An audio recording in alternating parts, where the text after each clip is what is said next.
पहले से लिखा होता है। हमारे भाग्य में जो भी कुछ घटता है वह पहले से तय है। दोस्तों, गरुड़ पुराण में बताया गया है कि मनुष्य के भाग्य में जो भी कुछ जन्म से मृत्यु तक जो भी घटना घटता है वह पहले से तय होता है। दोस्तों, मृत्यु और जन्म ही एक ऐसा सत्य है जिसे कोई टाल नहीं सकता। हम यह नहीं जान पाते हैं कि हमारा भाग्य हमारे से जन्म से पहले ही लिखा होता है या जन्म के बाद, लेकिन गरुड़ पुराण में जन्म मरण कर्म के बारे में विस्तृत रूप से जानकारी दिया गया है। तो आइए शुरुआत उस ज्ञानवर्धक प्रस्तुति की कि मनुष्य का भाग्य कब लिखा जाता है। क्या मनुष्य भाग्य उसके जन्म से पहले लिखा जाता है या जन्म के बाद। नमस्कार दोस्तों, स्वागत है हमारे इस चैनल आध्यात्मिक ज्ञान दृष्टि पर। मित्रों, गरुड़ पुराण की इस ज्ञान उससे पहले हम आपको बता दें कि इस वीडियो को आधा अधूरा देखना की गलती बिल्कुल भी नहीं करें, क्योंकि यह गरुड़ पुराण की ज्ञानवर्धक प्रस्तुति है जो आपके जीवन से जुड़ी हुई है। गरुड़ पुराण की इस रहस्यमय ज्ञान को जानने के बाद आपके जीवन से जुड़ी समस्त लोभ, क्रोध, मोह, दुखों का अंत होगा। भगवान श्री कृष्ण कहते हैं, कभी भी किसी व्यक्ति को गरुड़ पुराण की बातों को आधा अधूरा नहीं सुनना चाहिए, क्योंकि आधा अधूरा ज्ञान हमेशा विष के समान होता है। इसीलिए मित्रों, आपसे यही आग्रह है, आप इस वीडियो को बिना स्किप किए अंत तक जरूर देखिए। एक लाइक करके चैनल को अवश्य सब्सक्राइब कर लीजिए। और हां दोस्तों, कमेंट बॉक्स में जय श्री कृष्णा लिखकर ईश्वर को आप अपना आभार व्यक्त जरूर कर दीजिए, इससे आप अंत होगा। आइए दोस्तों, जानते हैं गरुड़ पुराण में श्री कृष्ण ने बताए हैं कि हर मनुष्य के जीवन में जो कुछ भी होता है वह जन्म से पहले से तय होता है, उसे कोई टाल नहीं सकता है। दोस्तों, गरुड़ पुराण हमें जन्म मरण से लेकर वर्तमान जीवन कैसे जिए यह सभी चीजों के बारे में सिखाते हैं। आइए दोस्तों, आज हम एक कथा के माध्यम से जानते हैं कि हमारा भाग्य जन्म से पहले लिखा जाता है या जन्म के बाद, जो गरुड़ पुराण और स्कंद पुराण के द्वारा बताया गया है, जो श्री कृष्ण ने स्वयं नारद से बतलाया था। आज हम उन्हीं कथा को जानेंगे। मित्रों, एक समय की बात है, द्वारका नगरी में श्री कृष्ण अपने दिव्य आसन पर बैठे हुए थे। तभी देवर श्री नारद नारायण नारायण का जाप करते हुए उनके पास पहुंचते हैं और उन्होंने प्रणाम करके कहा, हे प्रभु, आप त्रिकालदर्शी हैं। मैंने सुना है कि जो जीव मनुष्य जन्म लेता है, क्या उसका भाग्य पहले से लिखा होता है। हे प्रभु, मैं जानना चाहता हूं कि मनुष्य के साथ जो कुछ घटना घटित होती है वह उसके जन्म से पहले तय होती है या वह पिछले जन्म का भोग भोगता है।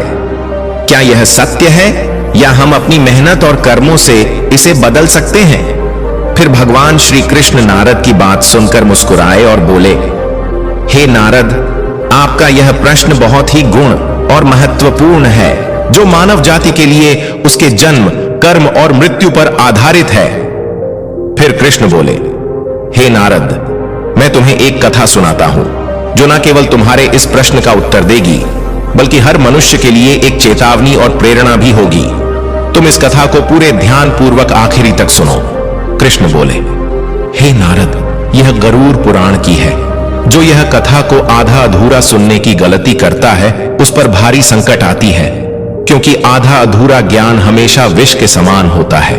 कृष्ण बोले, इस कलयुग भरी संसार में जो मनुष्य इस कथा को पूरे ध्यान पूर्वक आखिरी तक सुन लेगा और समझ लेगा, उसका इस संसार से सभी पाप, कर्म, क्रोध, मोह से मुक्ति मिलेगा।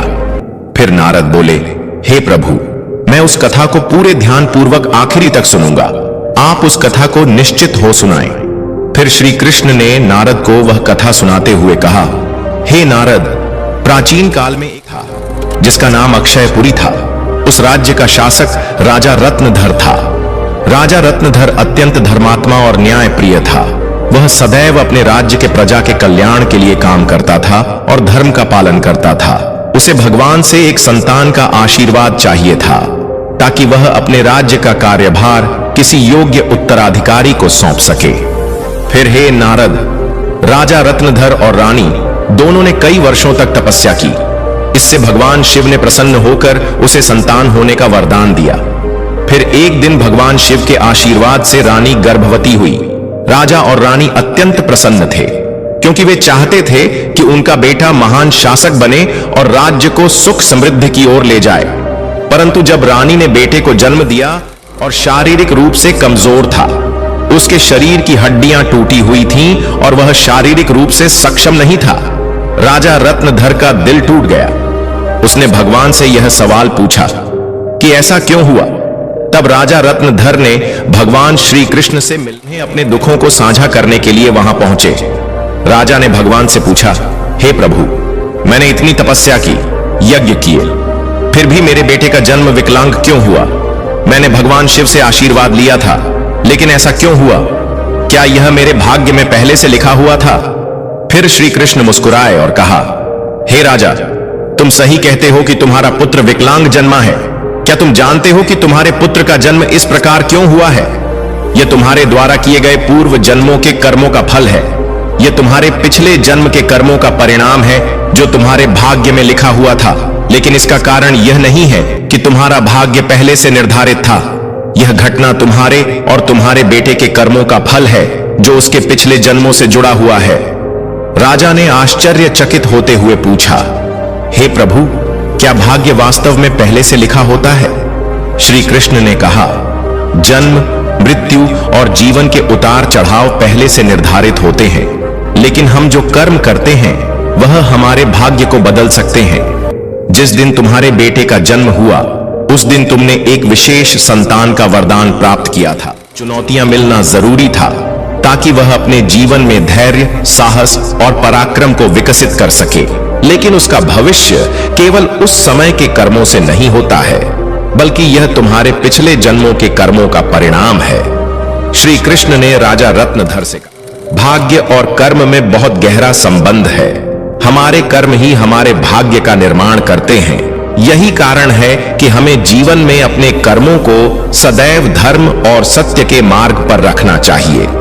श्री कृष्ण ने कहा, हे राजन, जो कुछ भी तुम्हारे जीवन में घटित होता है वह तुम्हारे पिछले जन्म के कर्मों का परिणाम है। यदि तुम्हारा बेटा विकलांग जन्मा है तो यह उसकी आत्मा के पिछले जन्म के कर्मों का फल है। जब तुम एक पुण्य आत्मा के रूप में जन्म लेते हो तो तुम्हारे जीवन में कठिनाइयां और संघर्ष जरूर होंगे, क्योंकि इस दुनिया में हर आत्मा को कुछ न कुछ कष्ट भोगना पड़ता है ताकि वह अपने पिछले कर्मों को समाप्त कर सके। लेकिन याद रखो, तुम्हारे बेटे के जीवन में जो कठिनाई है वह उसकी परीक्षा है। यदि वह धैर्य और साहस से इन कठिनाइयों का सामना करता है तो वह अपने भाग्य को बदल सकता है। एक दिन वह वही कार्य करेगा जिसकी कल्पना तुमने अपने जीवन में की थी। मित्रों, फिर राजा रत्नधर ने पूछा, हे प्रभु, क्या मैं और मेरे पुत्र अपने भाग्य को बदल सकते हैं? श्री कृष्ण ने उत्तर दिया, बिल्कुल, तुम दोनों ही अपने भाग्य को बदल सकते हो। तुम्हारे बेटे के जन्म के समय जो विकलांगता थी वह उसके कर्मों का फल था, लेकिन उसका भविष्य तुम्हारे अच्छे कर्मों पर निर्भर करता है। यदि तुम उसे विश्वास से भर दोगे तो वह अपने भाग्य को बदल सकता है। तुम्हारे अच्छे कर्मों के परिणाम स्वरूप वह एक दिन महान बनेगा और राज्य का भार संभालने में सक्षम होगा। मित्रों, फिर भगवान श्री कृष्ण ने आगे कहा, भाग्य एक चक्र के समान है जो कर्मों के आधार पर घूमता रहता है। जब तुम अच्छे कर्म करते हो तो तुम अपने भाग्य को सुखमय बना सकते हो। फिर आगे श्री कृष्ण से राजा रत्नधर ने कहा, क्या भाग्य निश्चित रूप से पिछले कर्मों से जुड़ा होता है? श्री कृष्ण बोले, हां, लेकिन उसे बदलने की शक्ति तुम्हारे हाथों में है। यदि तुम अच्छे कर्म करते हो तो वह तुम्हारे भाग्य को भी सुधार सकते हो। साथ ही भक्ति साधना और है, भगवान की भक्ति से ईश्वर को प्रसन्न करके हम अपने भाग्य को बदल सकते हैं। अगर तुम अपने पुत्र को साहस और आत्मविश्वास से जीवन के संघर्षों का सामना करने की शिक्षा दोगे तो वह अपने भाग्य को बदल सकता। रत्नधर ने भगवान श्री कृष्ण की बातों को पूरी तरह से आत्मसात किया और अपने पुत्र को शिक्षा देने का संकल्प लिया। उसने अपने पुत्र को कठिनाइयों के बावजूद साहस और विश्वास के साथ जीवन जीने की प्रेरणा दी। समय के साथ उस विकलांग पुत्र ने अपनी आत्मविश्वास और कठिनाई से लड़ते हुए समाज में महत्वपूर्ण स्थान प्राप्त किया। उसकी संघर्षशीलता और साहस ने राज्य में उसका सम्मान बढ़ाया। कृष्ण बोले, हे नारद, भाग्य एक निरंतर प्रक्रिया है जो कर्मों के आधार पर बदलती रहती है।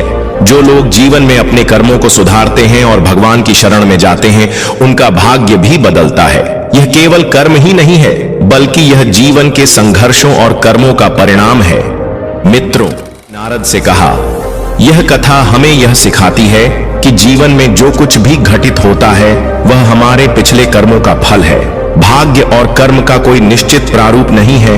हमारा कर्म हमारा भाग्य बदल सकता है। मित्रों, गरुड़ पुराण हमें सिखाते हैं, यदि हम अच्छे कर्म करते हैं और सत्य की राह पर चलते हैं और ईश्वर के ध्यान करते हैं, तो हम अपने जीवन की दिशा बदल सकते हैं। फिर श्री कृष्ण ने नारद से कहा, हे नारद, यह संसार कर्मों का दर्पण है। जो जैसा कर्म करेगा वह वैसा फल भोगे।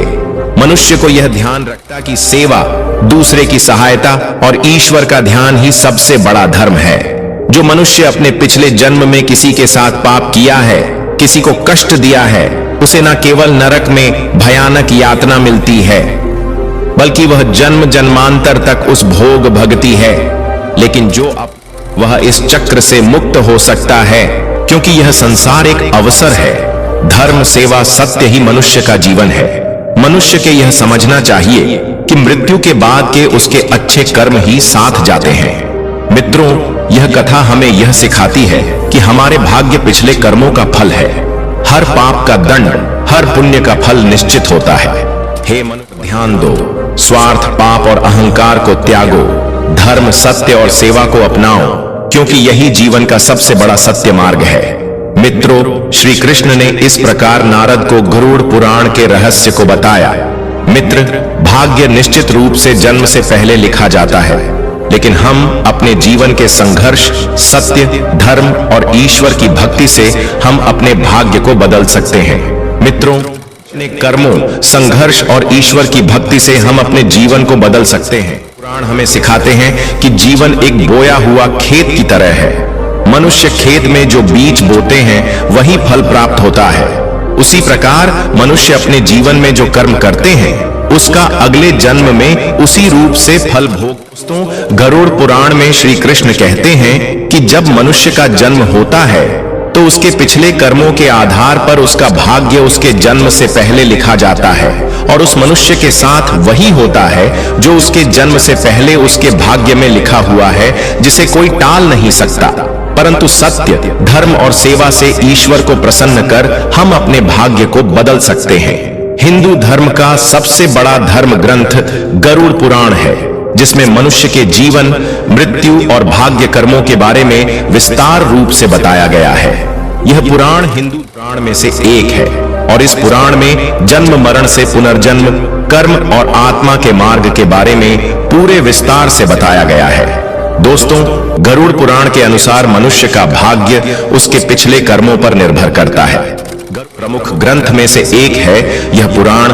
जीवन के रहस्यों और मानव के कर्मफल के बारे में बताया गया है। गरुड़ पुराण में श्री कृष्ण विष्णु के अवतार माने जाते हैं। दोस्तों, गरुड़ पुराण में श्री कृष्ण कहते हैं, मनुष्य अपने जीवन में अच्छे कर्म और सत्य मार्ग पर चलकर ईश्वर को प्रसन्न कर हम अपने भाग्य में होने वाले घटनाओं से बच सकते हैं और आने वाले भाग्य को हम बदल सकते हैं। गरुड़ पुराण में श्री कृष्ण ने मनुष्य को जीवन जीने के लिए 3 मुख्य उपदेश दिए हैं, जिन पर चलकर हम अपने भाग्य के कर्मों को बदल सकते हैं। दोस्तों, आप इस वीडियो को अंत तक जरूर देखिए, क्योंकि यह सारी जानकारी गरुड़ पुराण के द्वारा बताया गया है। इस वीडियो को बीच में छोड़कर जाने की गलती, इसीलिए इस ज्ञानवर्धक प्रस्तुति को अंत तक जरूर देखिए। आइए जानते हैं। नंबर 1, अपने धर्म का पालन करना। मनुष्य का जन्म किसी खास उद्देश्य के लिए होता है। जो मनुष्य अपने पिछले जन्म में पाप करता है वह इस जन्म में भी उस पाप का भोग भोगता है, क्योंकि मनुष्य के जन्म से पहले उसका जन्म से मरण होता है। इसलिए दोस्तों, गरुड़ पुराण में श्री कृष्ण ने बताया है, मनुष्य को हमेशा धर्म और सत्य का पालन करना चाहिए।